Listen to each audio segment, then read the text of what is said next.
bonjour à tous et bon début de semaine avec nous dans le ZCL News. Il est exactement un peu plus que 12h39 et nous commençons avec un petit peu de retard parce que nous attendions M. Philippe Belair qui n'est pas encore arrivé. Philippe Belair qui est le secrétaire général de la FSA CGTG. Nous allons recevoir aussi plus tard Joël Prales qui est le cadre de direction des accueils de la relation avec les usagers de la CGSS. Rémi Bay, secrétaire de l'AFD 971, et Mme Elisabeth Ferton sont déjà là. Bonjour, mesdames. Bonjour. Merci d'être avec nous. Monsieur Jocelyn Martial, président de l'Association des jeunes de Saint-Félix, sera aussi avec nous. Il sera accompagné de Sandra Martias, chorégraphe et directrice artistique de la troupe Kemrod de la JSF. Et puis, on va terminer avec Iman Choudan, qui fera sa chronique In Power. Sinon, l'actualité, vous l'avez entendu, ce décès d'un ancien animateur de Canal 10, soutien aux sinistrés de LKP, c'était ce week-end à Rivière-des-Pères-Blancs. On dit par là aussi de la distribution d'eau à Sainte-Anne, et c'est en route, Vianney Valverde était sur place. Et puis, In the Box Caraïbes, ça a été inauguré ce week-end. Donc, on va commencer par ce soutien aux sinistrés de LKP. C'est une organisation, c'est une manifestation organisée par LKP avec soutien, de solidarité à Rivière-des-Pères-Blancs. Vous savez que cette région, ce quartier même de Basse-Terre a été particulièrement éprouvé par le cyclone Fiona. Beaucoup de gens sont sans domicile en ce moment. Comme on dit, c'est matelas d'héros. Enfin bref, c'est complètement compliqué. Et donc, Elido Mota et son groupe du LKP ont organisé une opération de solidarité. C'était ce week-end. Gérard Loiseau était sur place. On regarde le reportage. Ça systématique dans nous, à partir du moment que nous savons que le peuple est en souffrance par rapport à plusieurs cyclones ou tremblements de terre ou ouragans, nous sommes toujours présents. Mais nous devons rappeler aussi, ce n'est pas qu'un Guadeloupe. Nous faisons Médina, nous faisons Saint-Martin, nous faisons Dominique, nous faisons Haïti. Depuis camarades, nous peuple nous en difficulté, nous avons les moyens vers les Guadeloupéens, puisque là, c'est solidarité à tout le monde qui fait que ça, nous là. Et je là, nous disons nous avons une rivière des Pères. Semaine prochaine, certainement, nous allons vous capester, mais il faut nous faire les autres côtés, de façon à ce que tout le monde sente que nous, peuple de Ayo, malgré la souffrance, malgré la misère. Oui, on distribue pratiquement là, en quarantaine de cabas. C'est mon de l'eau. Ils portent aussi le matériel scolaire, des vêtements. Et puis, aussi des matelas. Aussi, ils portent d'autres associations qui distribuent aujourd'hui. Les gens qui casent inondés, c'est mon rivière des Pères, c'est jeune rivière des Pères qui portent la main, qui baillent aux forces là. Mais on a dit que pour ça, pas reproduire encore parce que moi, j'ai vu ça pendant plusieurs années, pendant plusieurs fois. Ils ont un travail à faire avec les collectivités, les élus. Ils ont un travail sérieux à faire. Il ne faut pas rebricoler encore pour après ça nous trouver dans la même situation là encore. Ça qui a fait un plaisir, c'est franchement, là, vrai, nous avons porté force pour compatriotes. Nous, là, vrai, ou en difficulté, ou prend gaz, ou gens en tristesse, ou gens en difficulté, et on voit que les gens qui viennent porter force, ça a trouvé ça très belle. Et on a pensé vraiment que c'est ça pour nous payer renforcer.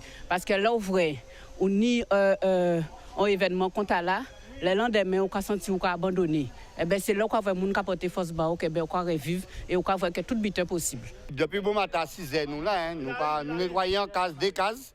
Et là, nous faisons pause pour nous manger et nous allons attaquer le restaurant là. Nous sachons que la Guadeloupe, c'est à nous, donc là, nous allons montrer nous solidaires. Et donc, manifestation de soutien. Il y aura d'autres manifestations de ce type-là, puisque il y a des sinistrés aussi à Vieux-Habitants, il y en a aussi à Baïf, enfin, dans toutes ces communes du sud Basse-Terre, où il y aura des manifestations de soutien. Alors, justement, le problème qui se pose aussi dans ces régions, c'est la distribution de l'eau. À Capesterre-Bello, il n'y a pas d'eau. Dans d'autres communes de la Grande Terre, même à Sainte-Anne, il n'y en a pas. Et donc, certaines municipalités ont pris la décision de distribuer de l'eau. Sur le cas à Sainte-Anne, Vianney Valverde était sur place.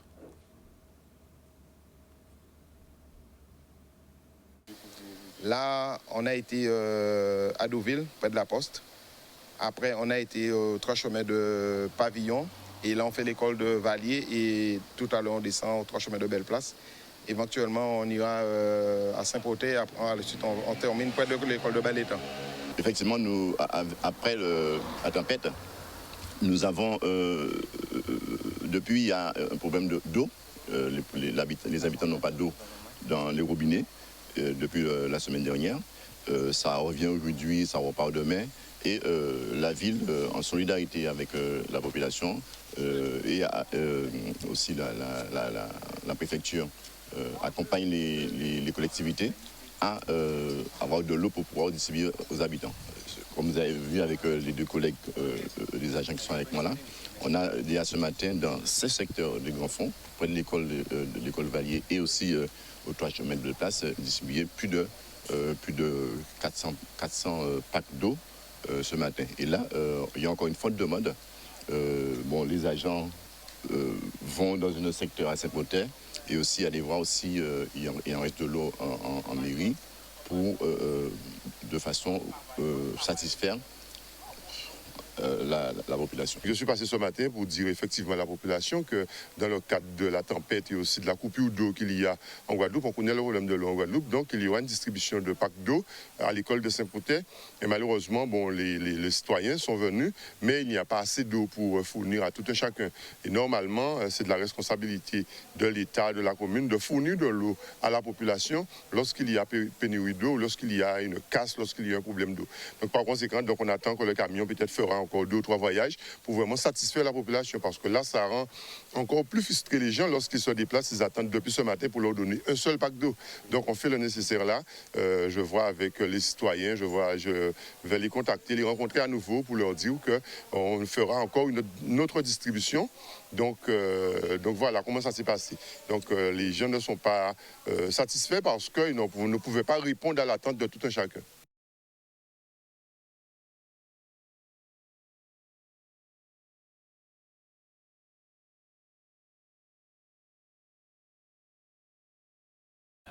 Et voilà, monsieur Philippe Belair, secrétaire général de la CGTG Santé, est de nouveau avec nous. Il est arrivé, il était dans l'embouteillage. J'ai qu'à imaginer qu'on le Guadeloupe ces jours-là. Ça. Ouais. Philippe Belair, merci de venir. Alors, au niveau de la santé, j'ai cru comprendre que le dernier ministre qui est passé aurait donné des informations, disons que le problème des suspendus allait être résolu, c'est ça? C'est ce qui est annoncé par le collectif. Oui. Personnellement, je n'ai pas d'infos précises, oui. Mais de toutes les manières, l'analyse veut que ça aille dans ce sens-là.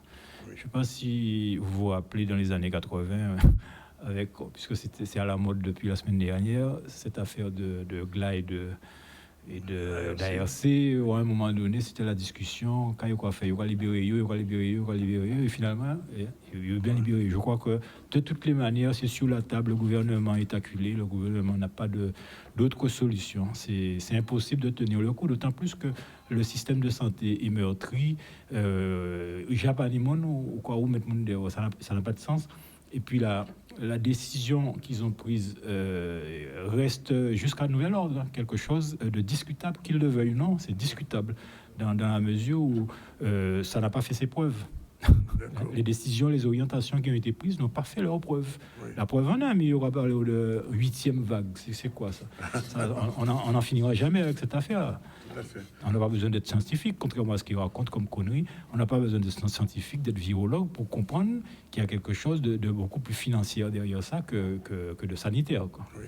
Alors justement, au niveau sanitaire, quelle est la situation? Très grave, très grave, et encore renforcé malheureusement par... normalement, c'est le quotidien, entre guillemets, de la Guadeloupe. C'est cette histoire de cyclone. Mais la situation depuis Fiona est encore... Alors, il faut dire que depuis une vingtaine d'années, quand même, nous tirons la sonnette d'alarme sur le fait qu'on n'a plus de politique préventive comme avant. Oui. Il y a beaucoup de maladies qui reviennent. Hein. Moi-même, je travaille en psychiatrie. J'ai eu l'occasion de découvrir des patients SDF avec une suspicion de gale. C'est des trucs qui n'existaient plus quasiment, oui. Et qui reviennent à grands pas. Pourquoi ? Parce qu'en fait, on a fait le choix aujourd'hui du moindre coût et malheureusement, on en paye les conséquences. Et la situation va de pire en pire, ça va s'aggraver. Pourquoi ? Tout simplement parce que il y a des professionnels consciencieux. Il y a des professionnels consciencieux, que ce soit des médicaux, des soignants. Alors, quel est le problème alors ? C'est le finance. C'est d'abord pas le financement, l'argent est là, mais l'orientation du financement, c'est-à-dire ce sont des choix le fléchage n'est pas bon. Voilà, c'est le fléchage, l'orientation, c'est en fait on oriente le soin vers une dangereuse marchandisation, c'est-à-dire qu'en fait c'est plus des flibustiers, si je peux me permettre comme ça de parler ainsi, qui tirent profit, mais en fait le soin lui-même, la santé publique, la santé de la population n'est pas prise en compte en tant que telle. D'accord. Et au niveau de la CGT Santé, qu'est-ce que vous comptez faire alors? Eh ben, on se bat comme tout le monde, on se bat comme toutes les organisations syndicales. Ça, c'est pas d'hier. Hein. Là, avec cette affaire d'obligation vaccinale, on est encore au combat. Là, on a 3 situations très compliquées. La première, c'est notre camarade secrétaire de section à Saint-Martin. Je prends l'avion tout à l'heure pour aller préparer sa défense, puisque ça passe jeudi au tribunal de Saint-Martin. Et cette camarade secrétaire de section, elle est appelée devant le juge, tout simplement parce qu'elle a mené une grève dans le cadre tout à fait légalement, hein, du mouvement qu'on a mené avec d'autres organisations syndicales contre l'obligation vaccinale. On l'a sanctionné pour ça? On saura jeudi si on va la sanctionner. Oui. C'est-à-dire que la direction s'est plainte de cette grève. C'est très inquiétant, parce qu'il me semble que la grève, par définition, est constitutionnelle, d'autant plus qu'elle est bien déclarée. On va voir ce qu'on va voir. Deuxième situation, ce sont nos camarades des Eaux Claires. Oui. Nos camarades, mais aussi une camarade déléguée syndicale de l'UGTG. Hein. Elle est passée vendredi dernier et nous menons une grève déclarée, encore une fois, depuis vendredi, en soutien. Le soutien, c'est quoi? Le soutien, c'est tout simplement par rapport au fait que au début du mois d'août, les camarades ont organisé, plusieurs organisations syndicales, une assemblée générale du personnel. On s'est vu, j'étais présent. On a discuté à un moment donné. La question était quoi? C'est la remise en question de la subrogation, qui est prévue par la convention collective. Donc, les camarades ont décidé sur place de monter dans le bureau de la direction et de demander des explications. La situation n'a pas dégénéré, contrairement à ce que dit la direction. Pas du tout. Moi, j'étais présent, je suis témoin de ce qui s'est passé. Et tout simplement, les camarades, le ton est levé. Pourquoi? Parce que il a dû savoir que le personnel l'attendait, il a fait traîner. Donc, ce qui fait qu'il est arrivé vers 10h30, 11h, je crois. Et quand il est arrivé, c'est un personnage quand même qui a une certaine suffisance. Hein. Oui. Je peux vous dire qu'il faut avoir beaucoup de sang-froid pour le regarder et lui parler. Et évidemment, certains personnels, le ton est monté un petit peu, mais sans plus. Sans plus. Et ça, on peut le prouver, il y a des caméras partout. Dans les couloirs, il y a des caméras partout. Par contre, là, il a commencé de manière... subitement, il a décidé qu'il y avait certaines personnes qu'il fallait licencier. Sans autre forme de procès. Procédure. Non, rien du tout. D'accord. Tout d'un coup, voilà. Dont 3 de nos camarades et la camarade déléguée de l'UTS. Voilà, donc nous sommes en mouvement et on entend le voir, quoi, tout simplement. Le troisième problème?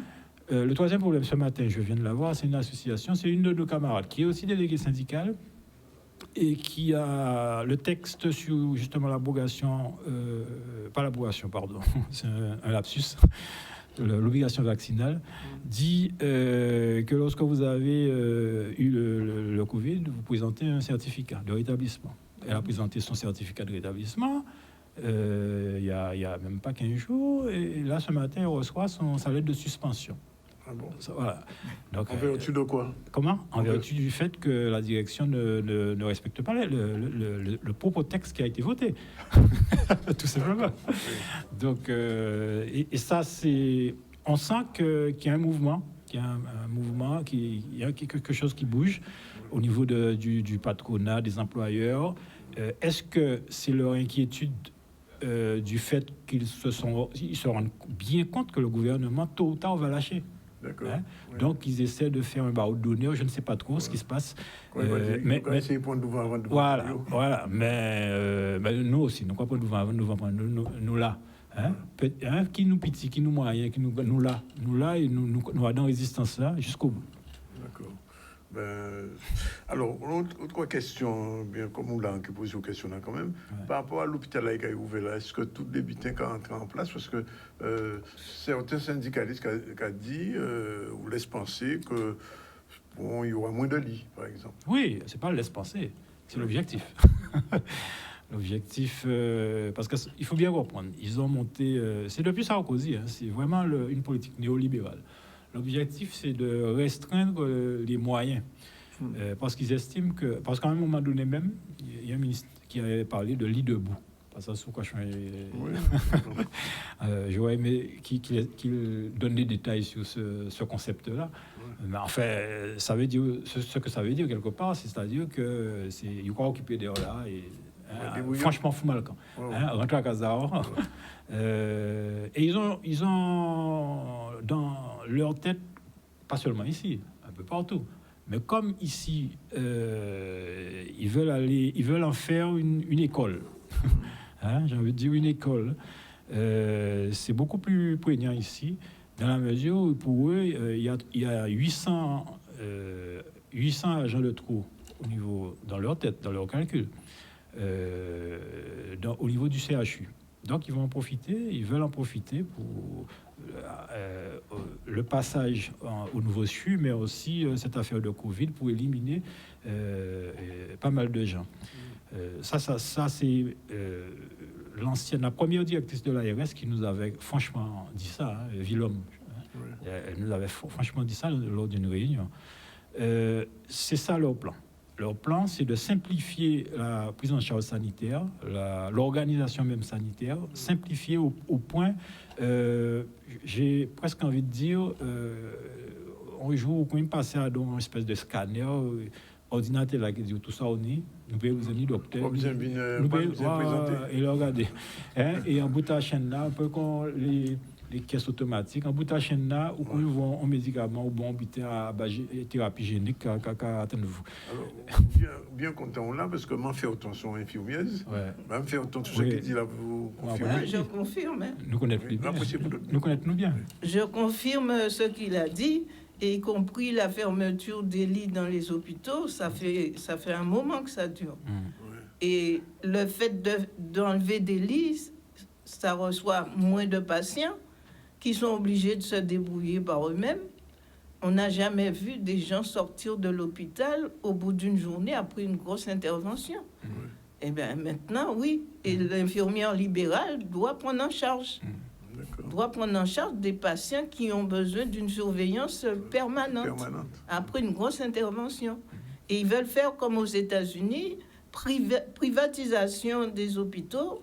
Et si vous avez une assurance, c'est bien tant mieux pour vous. Si vous n'en avez pas, vous restez dehors. Un peu comme pour tout. Les personnes, là, avec le problème de Fiona, les personnes qui n'ont pas de moyens n'ont pas d'assurance. Ils n'ont pas d'assurance. Ils ne seront pas pris en charge. Eh bien, ça va être comme ça pour tout. D'accord. Y compris la santé. Donc, la santé devient un marché, en fait. Il y a longtemps. À un moment donné, on parlait des patients. On a même nommé pendant un certain temps les clients.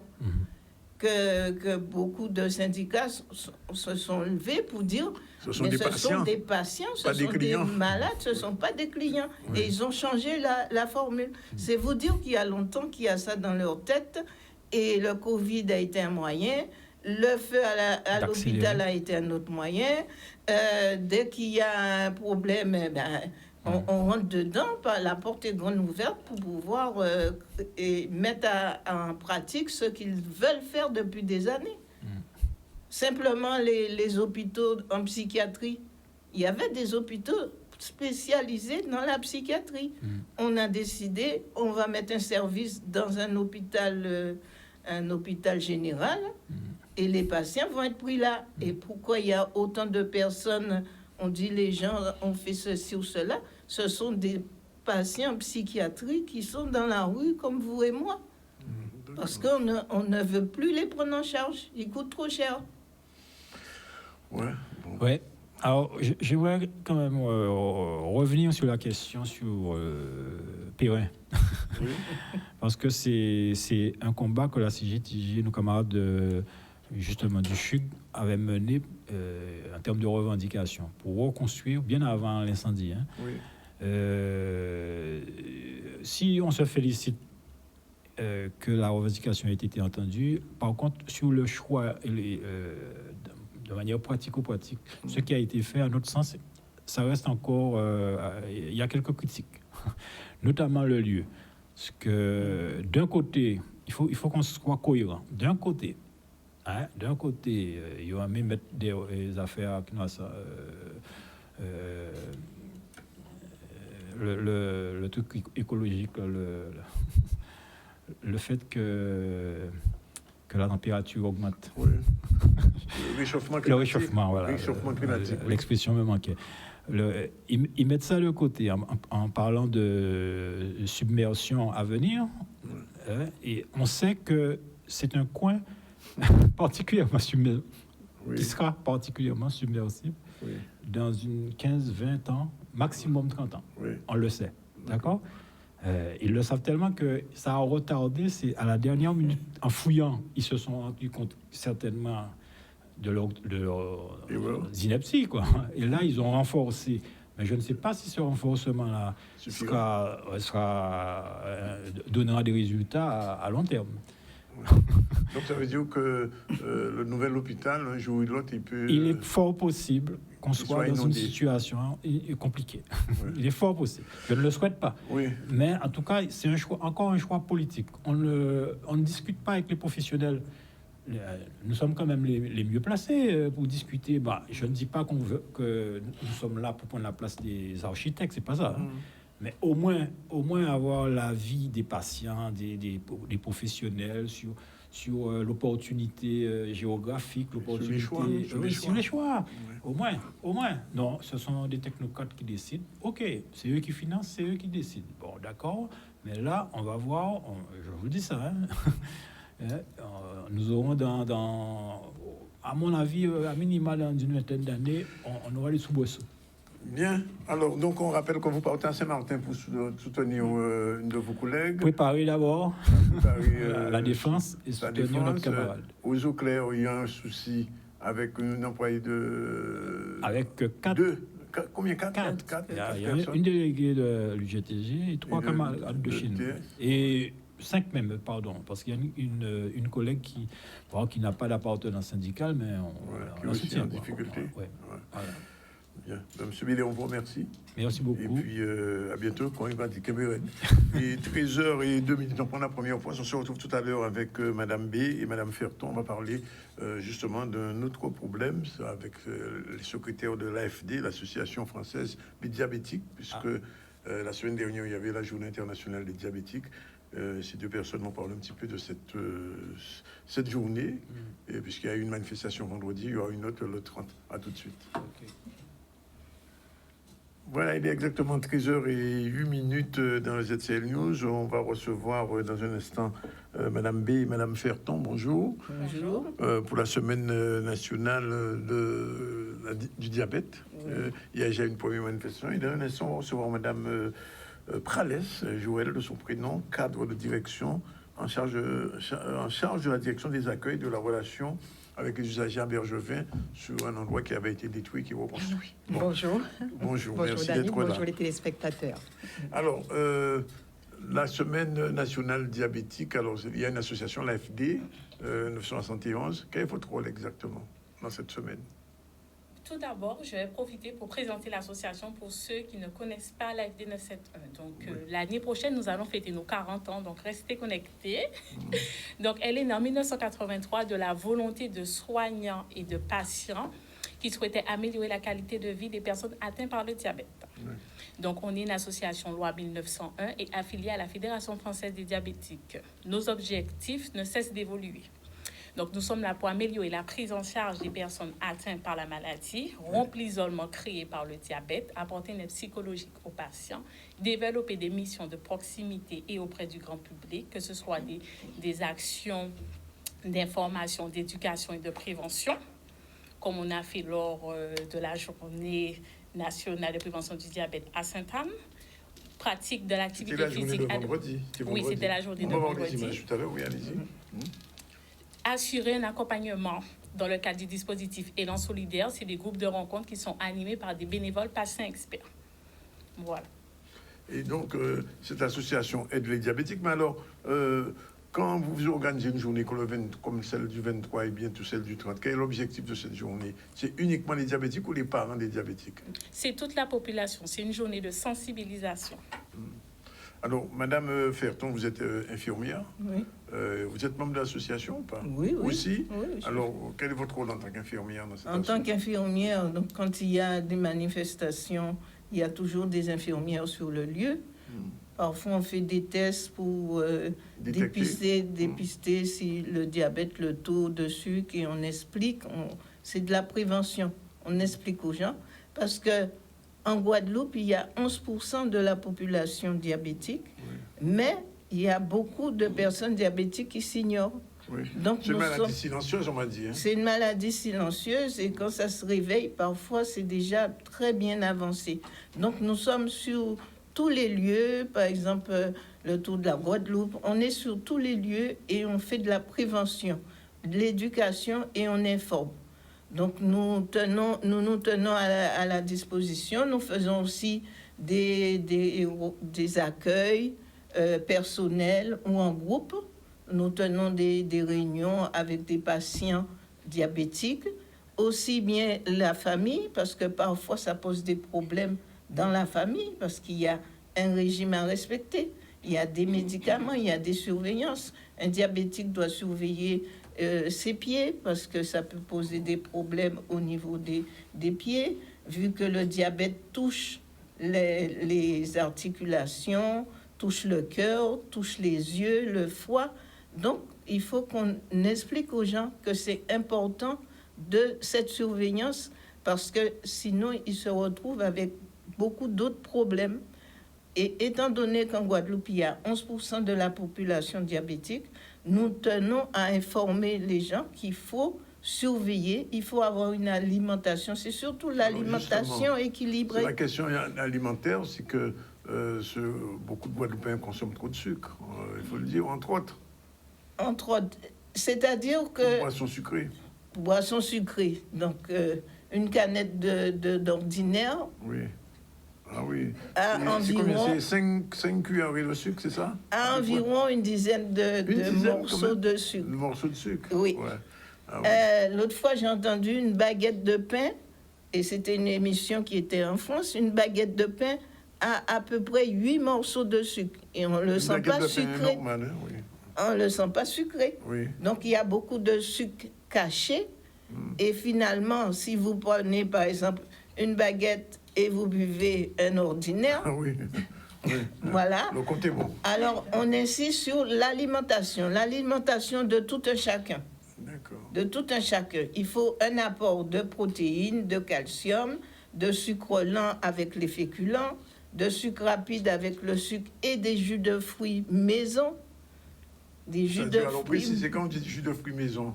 Eh bien, disons, vous prenez une orange, vous le pressez, vous buvez le jus d'orange. Sans sucre dedans, sans sucre ajouté.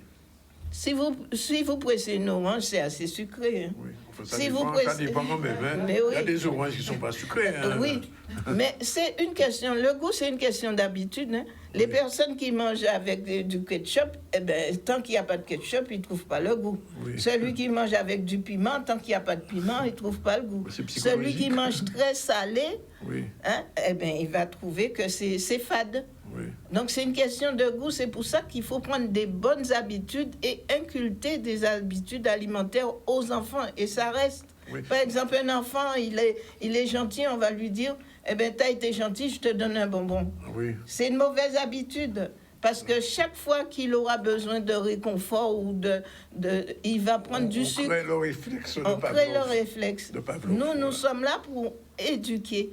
et nous disons aux gens, prenez des bonnes habitudes, l'alimentation équilibrée, le sport, l'exercice physique, 30 minutes par jour.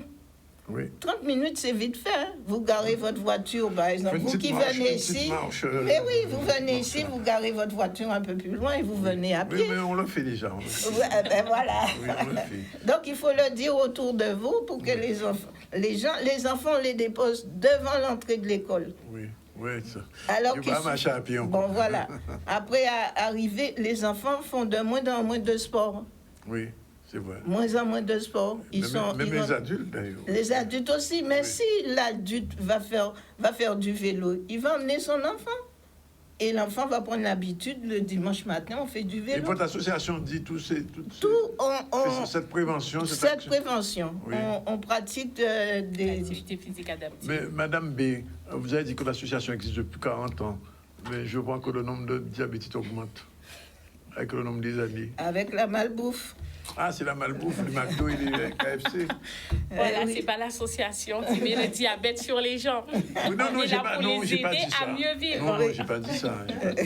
Non, je dis que... Est-ce que l'action de prévention, est-ce que ça fonctionne? Ça fonctionne. Ça fonctionne. La preuve, vous nous avez invités. Oui. Et c'est bien la première fois. Ah. Non? Donc c'est que il faut qu'il y ait une deuxième fois, alors. C'est que vous avez entendu parler de nous. Oui, bien et sûr. vous savez qu'on a un message important à passer. Oui. Sinon, vous ne nous aurez pas invités, je suppose. Oui, Madame B m'avait dit ça, effectivement. Et donc, vous avez une manifestation vendredi dernier, et vous avez la même manifestation à Sainte-Rose. Voilà, oui. Vendredi 30, toujours de 8h30 à 13h à la salle de Beaupertuis. Donc, l'entrée est libre et gratuite. Oui. Vous invitez tous les gens diabétiques et non diabétiques. Tous les gens, toute la population à venir à Sainte-Rose. Il y aura des tests aussi de prévention. Voilà. Bon. Écoutez, on espère que le message est entendu. Madame Ferton, un dernier mot peut-être? On va remettre des flyers. Oui. On va vous donner l'adresse de l'association, l'adresse mail pour vous permettre d'envoyer des messages. Vous voyez derrière vous là, prévention, information, dépistage et accompagnement. D'accord. C'est un vaste programme. Oui. Bon, et on se met à la portée de tous. Si la personne a du mal à comprendre son traitement, on va se mettre à sa portée et lui expliquer les avantages de suivre son traitement. Alors, la dernière chose, c'est que je dis, c'est que vous faites une semaine nationale de prévention et puis après, plus rien. Ah bon? Non, c'est une question. Non, on est toute l'année sur le terrain. On a 2 grandes actions, qui est la Semaine nationale de prévention du diabète et le mois du diabète. Le mois du diabète, ça se trouve au mois de novembre. Donc, il y a le 14 novembre qui est la journée mondiale du diabète. D'accord. Et sinon, on a d'autres actions de janvier à décembre, un peu partout. On va dans les entreprises, nous allons dans les écoles. Nous sommes sollicités par d'autres associations pour mener des missions de prévention et de dépistage du diabète. Bien, on vous reverra sûrement en novembre. On espère. Voilà, en novembre, on va venir promotionner le mois du diabète en Guadeloupe. Pas de problème. Ça peut faire baisser le taux de diabète. Non, mais c'est normal. C'est de la prévention et c'est normal. Alors, ce que j'ai oublié de vous dire, oui, alors, cette semaine, on parle surtout de diabète et tabac. Oui. C'est une liaison dangereuse. Un diabétique qui fume, oui, il augmente son il taux augmente, oui, il augmente les complications. Oui. Et un fumeur, s'il y a des gènes ou s'il a en plus une mauvaise alimentation, ça peut entraîner le diabète. Oui. L'alcool, il n'y a pas de problème. Mais l'alcool aussi. Non, je pose la question. J'ai dit l'alimentation équilibrée. Je ne vous ai pas parlé d'alcool. L'alcool ne fait pas partie de l'alimentation équilibrée. Non, comme vous avez fait sur la cigarette, alors je posais la question sur l'alcool. L'alcool n'est pas recommandé parce qu'un diabétique qui boit de l'alcool, il augmente son taux de sucre. Et comme il ne sait pas le gérer, puisque le pancréas ne fonctionne pas bien, il augmente les complications. Les complications, il peut devenir aveugle, il peut faire des maladies cardiovasculaires, des maladies au niveau des articulations, au niveau des pieds. Vous savez, quand les gens vous disent « Yo coupé pied à grand-père en moins », il était diabétique, ça bloque au niveau de la circulation et ça crée des problèmes. Et s'il a une plaie, ça augmente tout. Et les plaies ont du mal à guérir. Donc, de tout ça, on en parle. Le jour où vous voulez, on peut vous faire... Pas ni problème, pas ni problème, nous pouvons faire vous venir. Bien, alors, les diabétiques ont besoin d'accueil. à la CGSS, je suppose. Oui, et donc c'est pour ça que la Sécurité sociale a réouvert un centre qui avait été fermé. Alors, est-ce que Madame Pralès, vous pouvez nous préciser dans quel cadre s'inscrit ce nouvel accueil La Pointe? Oui. Bonjour Danick, bonjour les téléspectateurs. Effectivement, en fin d'année 2021, l'accueil de Bergevin a été fermé à nos usagers, notamment dans le cadre de la rénovation urbaine de Pointe-à-Pitre. Donc là, nous avons, suite à cette expropriation donc de l'agence de Bergevin, nous avons travaillé en étroite collaboration avec notre conseil d'administration, la municipalité de Pointe-à-Pitre, de façon à ouvrir donc un accueil transitoire en région pointoise. Donc c'est en attendant bien sûr l'ouverture d'un accueil définitif que nous aurons d'ici quelques années. Alors c'est un accueil, cet accueil transitoire est situé toujours donc à Bergevin, dans la zone artisanale de Bergevin, mais dans l'enceinte de la Caisse des écoles. Parce qu'en face de là, ok, ça a été Oui, détruit. Tout à fait, en face. Bon, il y a une signalétique qui l'indique aux usagers. Et vraiment, c'est l'ouverture de cet accueil répond vraiment à une volonté partagée de la CGSS et de la mairie de Pointe-à-Pitre d'offrir vraiment un service de proximité et de garantir donc des conditions d'accueil optimales le temps justement des travaux de construction du nouvel accueil. Mais quel offre de service globalement qui pour Alors déjà dans cet accueil, nous allons recevoir donc les assurés du régime général qui viennent pour des problématiques de maladie et aussi donc les retraités pour les dossiers retraite. Donc c'est vrai que nous avons souhaité vraiment que ça soit un accueil moderne pour proposer une offre de service de qualité à nos usagers. Alors déjà, il faut, en termes d'innovation, nous avons donc un espace libre-service qui est équipé donc de postes et qui permettra donc aux usagers de réaliser grand nombre de démarches avec donc les téléservices. Donc les téléservices, on commence à les connaître maintenant. Donc le compte Amélie, sur lequel les usagers pourront effectivement éditer des attestations, faire la création d'une carte vitale ou même faire un renouvellement de dossiers complémentaires santé, tout ça en ligne, et aussi pour les retraités, donc le compte retraite, sur lequel ils pourront effectivement créer, même faire la demande de retraite en ligne ou éditer des attestations. En plus, nous avons aussi donc un espace conseil, où là, donc, nous recevrons les usagers sur rendez-vous, et là, c'est vraiment un accompagnement, un accueil personnalisé et attentionné pour répondre aux problématiques de l'usager. Et enfin, dans le cadre aussi donc, de notre politique d'accueil, nous avons initié des démarches Aller vers. Donc, ce sont des actions que nous menons envers certains publics, donc les publics comme les jeunes, les retraités ou bien les invalides. Et là, donc, sur le site, en plus de l'offre que nous proposons, nous allons aussi réaliser un certain nombre d'actions collectives. Donc, des actions collectives qui peuvent porter sur, par exemple, des matinées d'information sur certaines thématiques, ou aussi donc, des journées retraite, ou alors des actions de sensibilisation et de prévention. Donc, nous envisageons aussi, bien sûr, donc, de réaliser donc, des ateliers numériques de façon à accompagner donc, nos usagers dans l'usage des téléservices. Alors, je tiens quand même à préciser aussi aux téléspectateurs que l'accueil, et ça c'est important de le dire, c'est un accueil qui a été aménagé aussi pour les personnes à mobilité réduite. C'est une question, Mme Pralès. Je me souviens de l'ancienne caisse. L'accueil n'était pas top. Non, mais là, justement, comme je le dis, c'est vraiment un accueil qui a été entièrement rénové et moderne. Mais au niveau humain aussi, je parle. Hein. Oh, tout à fait, oui. On a toujours été humain, monsieur. Non, mais Danick. Il y a eu beaucoup d'agressions. Non, mais là, comme je vous dis, nous sommes passés aussi sur un accueil sur rendez-vous. D'accord. Donc là, c'est un plus. Et effectivement, c'est beaucoup plus fluide et les usagers donc, peuvent prendre rendez-vous et venir. Comment ça se passe pour prendre rendez-vous? Alors là, les rendez-vous, donc, on conseille effectivement de privilégier donc la prise de rendez-vous à partir soit du compte Amélie ou du compte retraite, mais sinon donc les usagers peuvent appeler donc les plateformes de services, le 3646 pour l'assurance maladie et le 3960 pour l'assurance retraite. Et dans cet accueil de La Pointe, est-ce que moi qui suis de Basse-Terre, je peux venir? Oui, tout à fait, il n'y a pas de souci. Donc nous recevons tous les assurés.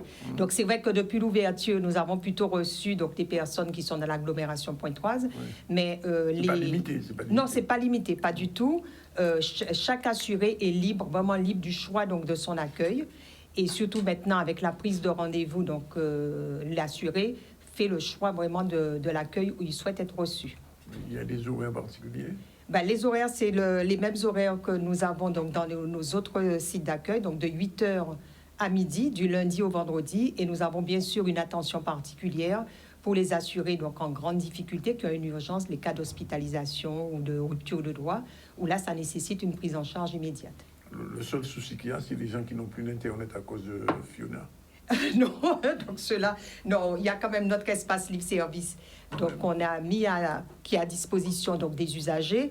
Et c'est vrai que donc par rapport au numérique, donc la politique donc que nous mettons en place, c'est vraiment de valoriser donc nos téléservices, mais surtout de rendre l'usager autonome de ses démarches en développant ce qu'on appelle le réflexe en ligne. Donc le réflexe en ligne, l'idée c'est que toutes les démarches simples puissent être faites directement donc par l'usager, et en fonction de son degré d'autonomie, donc il pourra bénéficier donc de l'aide d'un technicien d'accueil. Donc s'il est autonome, il vient directement dans nos espaces, dans l'espace libre service, et réalise toutes ces démarches tout seul. S'il a quelques difficultés, il s'y connaît en informatique, mais il a quelques difficultés avec nos téléservices, donc là on pourra lui proposer donc l'accompagnement avec un de nos techniciens. Et si c'est un usager qui est complètement, je dirais, anumérique, dans ce cas-là, on l'oriente plus vers des associations ou les maisons France Service, s'il a vraiment besoin d'une formation en informatique. Oui. Et donc, vous avez dit que c'est un accueil transitoire. Alors, oui.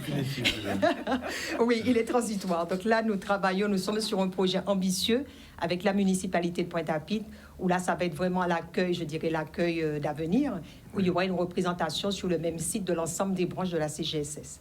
Mais je pense que nous aurons l'occasion de revenir à l'antenne pour vous parler plus en détail de tout ça. D'accord, bon, on vous accueillira avec plaisir. Voilà, merci beaucoup. Il est 13h26, on prend la deuxième pause et on se retrouve tout à l'heure avec M. José Martial, Mme Sandra Martias. Ce sont des membres de l'association AJSF du Gosier, avec on reparle un petit peu de choses un petit peu plus apaisantes, on va dire. Et après, on va terminer avec Iman Soudan pour sa chronique consacrée aux femmes qui s'appelle In Power. À tout à l'heure. Voilà, on continue à recevoir nos invités de ce lundi 26 septembre dans les Excel News. On va recevoir M. José Martial. Bonjour. Bonjour. Président de la JSF, une association qui doit avoir au moins 40 ans.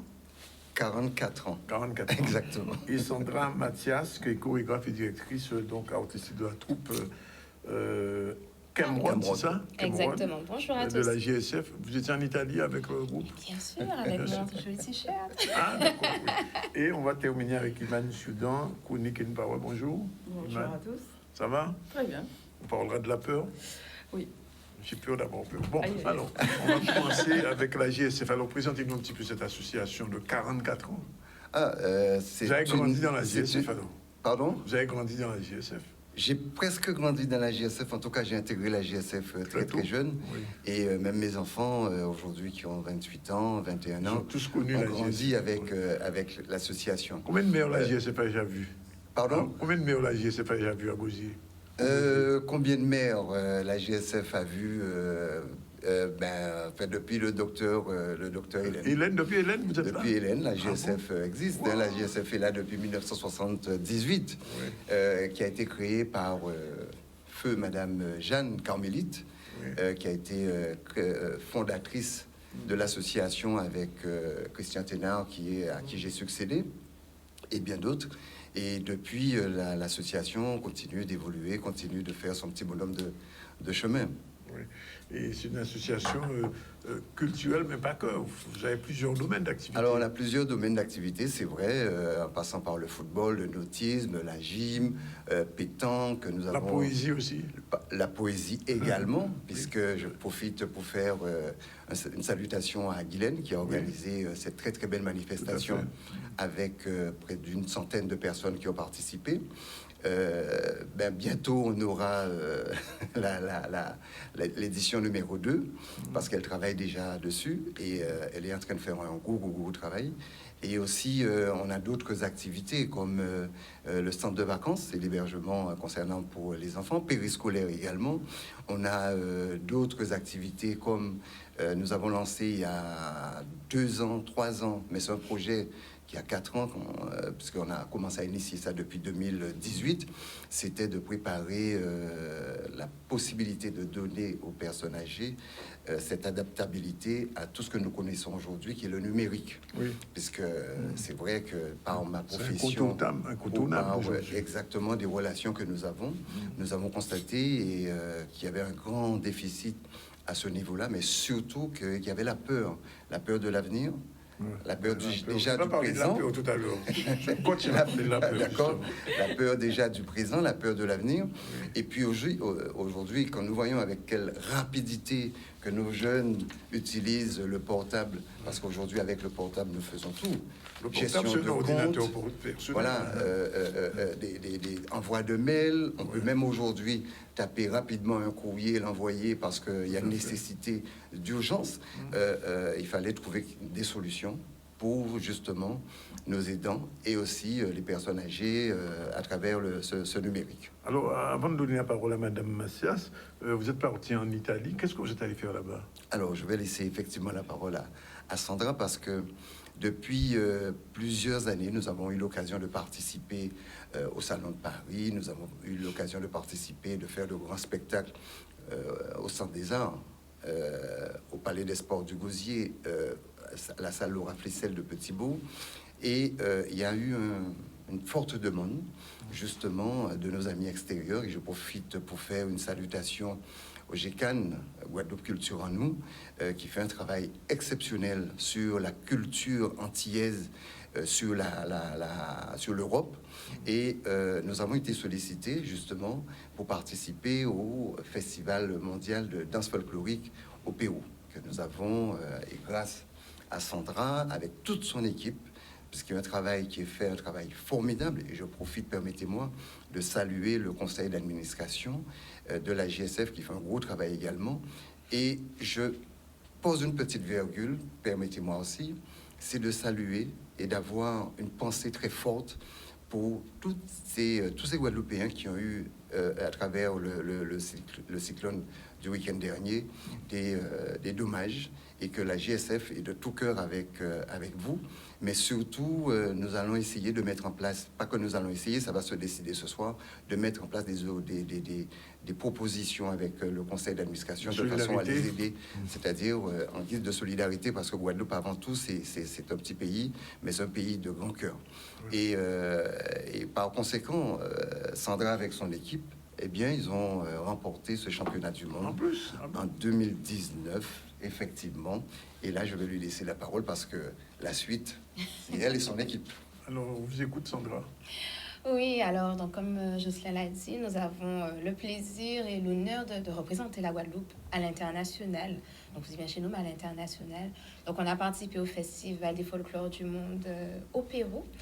Il y avait une trentaine, quarantaine de pays, je dirais même pas d'îles. Et finalement, la Guadeloupe est ressortie meilleur groupe folklorique. Et c'est vrai que pour nous, c'était un honneur parce que beaucoup ne connaissaient pas forcément la Guadeloupe. On disait Guadeloupe. Et finalement, quand il y avait des manifestations, tout le monde s'empressait de regarder ce que la Guadeloupe proposait et la culture, découvrir la culture. Et là, du coup, en juillet, nous avons représenté également la Guadeloupe et la France au Festival international des folklores, cette fois-ci en Sardaigne, en Italie. Alors là, c'est vrai que c'est un festival... vous avez fait le Pérou d'abord et après, oui, ce Covid-là, nous dit, je pense que comme toutes les associations, puisqu'on avait pas mal de destinations, et puis on a eu les deux années de stand-by. Et puis, dès que les frontières ont été réouvertes, nous sommes empressés à aller. Là, c'était du coup l'Italie. Oui. Et là, le festival de Sardaigne-Balus était différent. C'est-à-dire que le SIOF, donc il faut savoir qu'on a un regroupement qui s'appelle le SIOF, qui réunit toutes les danses folkloriques du monde. Et là, le SIOF, c'était l'année de reprise. Et là, différemment, ils ont décidé de ne pas faire de concours. Donc, il n'y avait pas de prix. Mais c'était vraiment axé sur les retrouvailles. Ils avaient peur que vous gagniez une deuxième fois, c'est ça? Sans doute. Mais je peux dire qu'ils étaient préparés. Oui, ça c'est vrai. Mais c'était bien parce que du coup, on a pu se retrouver. Et aussi, il faut savoir que dans le festival, donc il y avait pas mal de pays. Il y avait notamment la Colombie, Il devait y avoir également l'Ukraine, mais on sait très bien les actualités.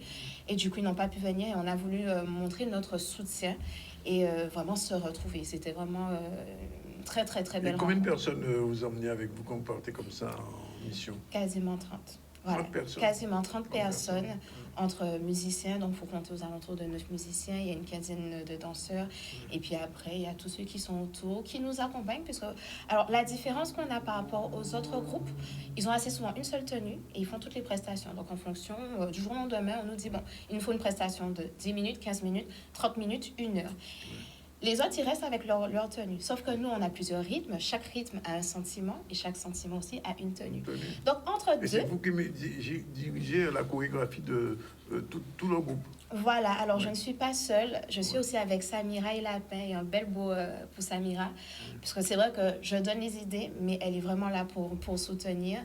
Et du coup, oui, en effet, je montre les pas. Et il y a vraiment une très grande équipe autour qui aide également. Un petit clin d'œil à Sabrina, ma sœur. Comme je vous l'ai dit, c'est aussi une question de famille. Moi, j'y suis depuis mes 6 ans. Mes parents, ils sont également neveux, mon époux également. Donc, voilà. Samira m'aide également à mettre en place les chorégraphies. Et on a toutes nos petites mains qui, entre deux, nous aident à nous habiller, à nous déshabiller, faire démarrer tête. Un petit clin d'œil aussi à Sino, notre couturière, qui a fait des choses... Alors, en termes de chorégraphie, quel type de danse vous avez présenté à ces festivals? Alors, essentiellement, donc déjà notre groupe cas, le groupe cas culturel, hein, avec les 7 rythmes. Également la Begin, parce qu'il y a aussi la Begin, montrer tout le dièse qu'on a avec... voilà, un sourire.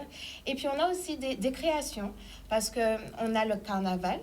On a pu faire des déboulés dans les rues de Sardaigne. Ah bon, tout ça? Oui, nous mener tout instrument, donc les basses, contrebasses, etc. Donc, dire qu'il y a une grosse logistique derrière. Et aussi, on a prouvé qu'on pouvait danser et jouer du tibois en même temps.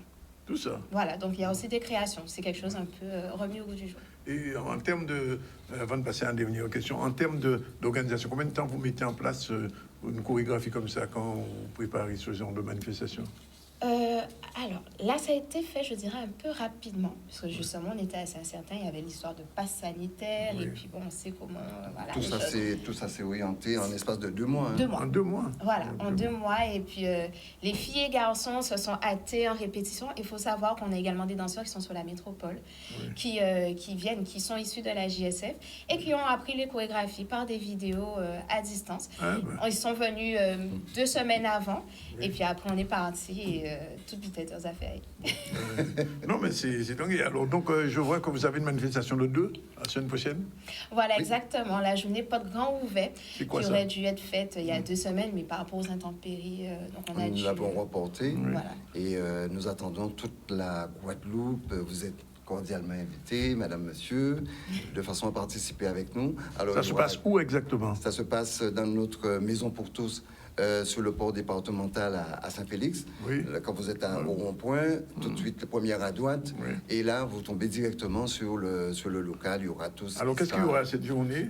Alors, il y aura, dans un premier temps, une matinée sportive à partir de 9h. Ensuite, il y aura du kayak, du karting, du football, pétanque. Et puis, dans l'après-midi, il y aura aussi Nanou Kadri, à qui je salue, qui sera avec nous. Kadri, spécial Kadri, là. Kadri, exactement. C'est encore vous, la chorégraphe? Non, là, c'est Nanou. C'est Nanou qui n'est plus à présenter. Hein, tout le monde. Exactement. Et puis, l'après-midi, Sandra aura l'honneur et le privilège de mettre en exergue tout ce que le groupe a fait pendant la tournée en Italie. Voilà. Alors, je vais rajouter, alors je serai là en effet pour tout ce qui est animation groupe cas. Pour les petits et les grands, il faut savoir que les petits, dès 3 ans, ils peuvent venir. On donne des cours de percussion et de danse à partir de 3 ans. Il y aura également de l'afro-cas avec Ludovic Biberon, qui est un danseur professionnel extra. Donc voilà, qui va lier le gros cas et les danses afro. Et moi, du coup, quand je donne les cours, ça sera également avec Laurine Huissin, qui est une petite de la JSF, qui a grandi et qui maintenant, a fait ses preuves. Où est-ce que vous avez appris la chorégraphie? La danse. La danse oui. À la GSF. À la GSF. À partir de 6 ans. À la Tout ça fait à la GSF. À la GSF par rapport à depuis 6 ans. Et aussi, il faut dire que mon oncle s'appelle donc William Fissel, qui est reconnu également. Et quand il allait dans les prestations, ma soeur dansait et puis elle m'emmenait du coup faire les prestations dans les hôtels. Et du coup, voilà, petit à petit. Et mon fils y est déjà. Mon fils est parti aussi en Italie, il a 9 mois. Et puis... Je vais vous dire une dernière chose. La dame qui vous regarde depuis un moment, vous la connaissez? C'est une chorégraphe. Ça tombe bien, nous pourrons... Oui, ça tombe bien. C'est toujours comme ça dans cette émission. On arrive toujours à lionner des gens qui sont tout à l'heure la sécurité là et en même temps, il y avait quelqu'un responsable de la CGSS, enfin bref. Ça t'a mis un peu d'émotion quand même d'entendre ces gens. Moi, je trouve ça génial en fait. Bon, après, je connais la GSF de nom, je ne suis pas encore allée pour voir exactement ce que vous faites, mais oui, c'est génial de pouvoir représenter la Guadeloupe à l'extérieur, de montrer notre culture, notre patrimoine danse. Moi, je fais de la danse autre, je fais de la danse orientale, mais c'est aussi important pour moi de montrer ce qu'on fait, pas se réduire à se dire qu'on est de la Guadeloupe, donc on est une petite île, on est une petite tâche sur la grande carte du monde. Non, on a vraiment des compétences, on a vraiment une valeur, on a vraiment quelque chose à apporter, une touche, et c'est important de le dire. Il faudrait un jour l'inviter.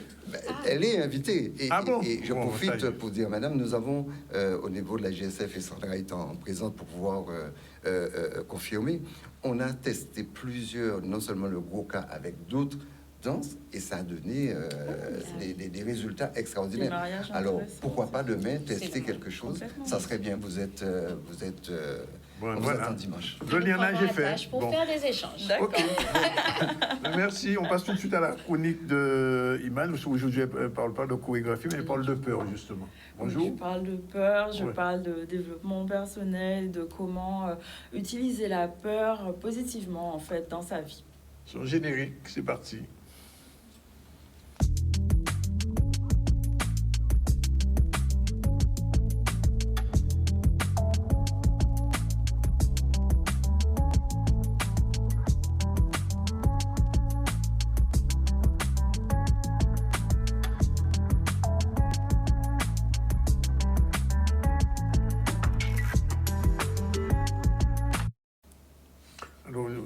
La peur, est-ce qu'elle peut être notre amie? C'est la question. Oui, la réponse à la question est oui, je commence par la fin, mais oui, on peut vraiment utiliser la peur de façon positive. On a vu sur la dernière chronique qu'il était important d'être aligné par rapport à ses valeurs, à ce qu'on veut vraiment qui nous motive, qui nous draine donc dans notre vie. Et parfois, il peut être difficile de changer d'habitude parce qu'on est dans une situation un peu confortable. Et c'est vrai que le confort, on n'a pas envie de bouger parce que le corps, l'esprit et notre cerveau n'est pas fait pour ça, en fait. Il est juste là pour être en mode survie et être dans une zone où tout va bien. Enfin, on est dans un terrain inconnu et c'est agréable. Pas forcément agréable, mais en tout cas, c'est pas nocif. C'est ce qu'on appelle la zone de confort. Exactement. Oui. Donc, on va voir en image qu'est-ce que c'est que cette zone de confort. On va imaginer que la vie, c'est comme une cible, donc avec plusieurs périmètres qui s'élargissent au fur et à mesure. Donc la zone de confort, c'est vraiment la zone cible qui est au milieu, et dans cette zone, c'est sécurisant. On est dans un besoin de sécurité, on ne prend pas de risques, on est juste bien, on est à l'aise dans les gestes quotidiens, dans l'environnement, on voit à peu près les mêmes gens, on fait à peu près les mêmes choses, et tout est confortable. Et ça ne veut pas dire qu'on est dans une zone où on est foncièrement heureux ou heureuse, parce qu'on aspire peut-être à autre chose, mais en tout cas, c'est sécuritaire. Voilà, cette zone. Et la plupart du temps, on est dans cette zone. La zone de peur, donc, qui vient un petit peu après, c'est un peu cette zone où justement il y a des choses que je ne maîtrise pas, où je ne suis pas forcément à l'aise, et ça devient un petit peu, ça coince un peu, ça serre un peu au niveau par exemple du buste. Dans son corps, on sent une contraction se faire. Et justement, c'est de dépasser cette zone qui permet après d'atteindre ses objectifs et d'être complètement dans une zone de puissance et de magie, en fait. Oui. Et c'est au-delà de cette zone de peur que tout se passe. Donc, l'idée, c'est de pouvoir justement apprivoiser cette zone et pas forcément l'éliminer, mais agrandir cette zone de confort qu'on a pour que la zone de peur s'éloigne un peu plus et qu'on ait un peu plus de largesse dans ce qu'on fait, dans ce qu'on est, les habitudes, les pensées qu'on peut avoir en fait. Donc la peur est quelque chose de positif en soi parce que c'est une réponse à une menace, un danger. Je veux dire, c'est chaud, ça brûle, je retire ma main. Voilà. Avant, c'était vraiment lié au mode de survie. Il y a je dis n'importe quoi, un dinosaure qui arrive, je ne vais pas rester sur place, je vais courir. Voilà, la peur, c'est le cerveau reptilien, donc qui est vraiment le cerveau primitif. Et c'est là où... C'est le réflexe de survie. C'est instinctif. Oui. C'est vraiment un truc, tu ne te poses pas de questions, ton cerveau, il fonctionne comme ça. Tes glandes surrénales vont sécréter de l'adrénaline et ça va te pousser à agir, à bouger ou ça va te figer. Donc il y a des réactions qui peuvent être différentes de peur. On va être soit dans de l'agressivité parce que justement cette adrénaline va booster et va amplifier un sentiment de frustration.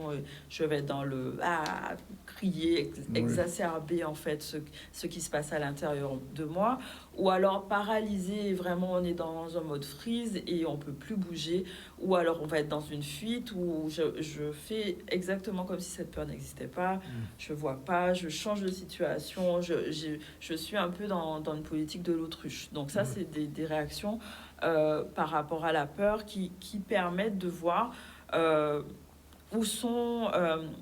quelle est la nature du danger. On va avoir une réaction plus ou moins différente en fonction. Et l'idée, c'est de se dire que la peur est vraiment inhérente à la vie parce que dès le départ, dès qu'on est tout petit, on est dans le ventre de sa maman, on est justement dans une zone de confort où c'est agréable, voilà, et il faut naître. Il faut sortir du ventre de sa mère. Et rien que là, en fait, la peur démarre à ce niveau-là. Et ça n'empêche qu'il faut sortir, que tu vis, que tu respires, que tu marches, que tu apprends. Et c'est exactement comme ça tout au long de sa vie. Donc l'idée que la peur n'existe pas, c'est pas possible. Mais la peur, c'est un frein ou pas? Alors ça peut être un frein si ça paralyse et que justement je reste dans ce freeze, dans cette inaction où rien ne se passe et ça m'empêche de vivre. La peur décide à ma place de faire ce travail-là ou de sortir avec cette personne-là ou de demander par exemple une promotion. La peur fait que je fais rien. Ou je veux pas tester une nouvelle danse, ou je veux pas, je sais pas. Enfin, il y a plein de choses qui vont me paralyser et qui vont faire que justement, je reste là où je suis parce que c'est sécuritaire pour moi. C'est pas forcément bon, mais c'est sécuritaire. Et dans ce sens, oui, c'est un frein. Par contre, dire que à partir de la peur, c'est peut-être un signal. C'est juste un signal et que ça veut dire pour moi que j'ai besoin de satisfaire un désir qui peut être un désir de sécurité, un désir d'amour, de contribuer à quelque chose de plus grand que moi, ou de certitude, ou de structure, en fait, de transformer ma perception de la peur et de me dire qu'est-ce qu'elle veut dire, cette peur peut être justement positif et dans ce sens être mon amie parce qu'elle est là pour me montrer quelque chose de positif, en fait. D'accord. Voilà. La peur, elle est réelle ou imaginaire? Elle peut être réelle, puisque oui, s'il y a un chien qui court derrière toi, oui, ça c'est réel, d'accord. Mais peut-être que c'est juste un film que je me fais, en fait. Ouais. Peut-être que je suis en train d'imaginer un truc qui n'est pas réel. Ouais. Et ça me fait peur parce que je mets une émotion derrière quelque chose d'imaginaire. Ouais. Et ça va me paralyser. Donc le simple fait de penser à ça va me faire peur. D'accord. On a peur des zombies, par exemple, même si on ne les a jamais vus. Exactement. Oui. C'est tout à fait ça. Donc, qu'est-ce qu'on peut faire par rapport à ça? C'est déjà de devenir conscient de... Alors, qu'est-ce que la peur m'empêche de faire concrètement, d'être ou de réaliser dans ma vie et d'écrire, en fait, c'est quoi les points qui me gênent, qui me bloquent, les choses sur lesquelles je n'avance pas concrètement, en fait. Et par rapport à ça, de quoi j'ai envie? parallèlement. Ça veut dire que si j'ai un besoin d'amour, justement, dans quelle mesure je peux me donner déjà de l'amour, parce que ça vient d'abord de l'intérieur, c'est pas l'extérieur qui va combler un vide, c'est d'abord moi, comment je peux nourrir ce sentiment d'amour envers moi, dans quelle mesure je peux contribuer à quelque chose dans mon travail, par exemple, qu'est-ce que je peux mettre en place pour avoir ce sentiment de service, par exemple. Voilà, c'est des petites choses, mais c'est déjà de se dire qu'est-ce qui me bloque, comment je peux transformer ça, et accepter aussi que des fois, c'est ok d'avoir peur, de juste laisser passer, parce que ça dure pas en fait, la peur. Ça veut dire qu'on peut se servir de la peur pour avancer? Exactement. Oui. Exactement. S'en servir comme tremplin, comme boost, comme motivation, et pas comme un frein où je tire le frein à main, c'est juste ok. Alors, juste une question, le procrastinage, c'est une peur ou pas? Alors, c'est encore autre chose, c'est peut-être plus lié à la motivation en fait, parce que procrastiner, si c'est important pour toi, tu vas le faire. Ouais. Donc, quand tu ne le fais pas, c'est peut-être pas que important. c'est pas important. C'est une question. Je sais pas. Oui. J'ai pas la réponse en fait. Mais ça dépend des gens. Mais c'est une question à se poser. Est-ce que le fait de pas faire quelque chose me permet d'obtenir autre chose? Oui. Ou rien. Ou rien. Je sais pas. On fait rien et puis on n'a rien. Ouais. Oui. Qui ne risque rien. Non, rien. C'est clair. Et en fait, il faut juste accueillir la peur plutôt que la repousser. Tout ce qui résiste, persiste, c'est ce qu'on dit.